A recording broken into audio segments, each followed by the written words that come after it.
بسم اللہ الرحمن الرحیم۔ آئیے ہم سب جانتے ہیں کہ اگر بیوی کا انتقال ہو جائے یا آپ کے رشتہ داروں میں سے کسی کا انتقال ہو جائے تو قبر پر کھڑے ہو کر یا بیٹھ کر دعا مانگ سکتے ہیں یا نہیں۔ نبی صلی اللہ علیہ وسلم کا طریقہ کیا تھا؟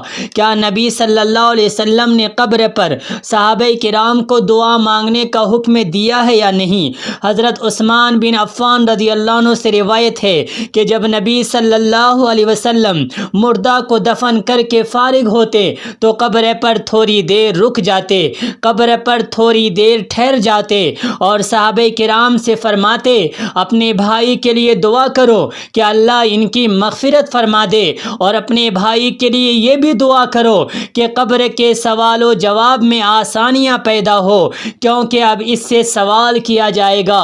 کتاب دیکھیے سنن ابی داؤد، یہ روایت حسن ہے۔ میرے نوجوان ساتھیوں، اس حدیث سے ہمیں یہ بات معلوم ہوتی ہے کہ مردے کو قبر میں دفن کرنے کے بعد مردے کی مغفرت کے لیے دعا کر سکتے ہیں۔ دعا کرنا منع نہیں ہے کہ اللہ ان کے گناہوں کو معاف فرما دے، اور یہ بھی دعا کر سکتے ہیں کہ اللہ منکر نکیر کے سوالوں کے صحیح جواب دینے کی توفیق عطا فرمائے، آمین۔ اللہ ہم سب کو اپنے رشتہ داروں کی مغفرت کے لیے دعا کرنے کی توفیق عطا فرمائے، آمین۔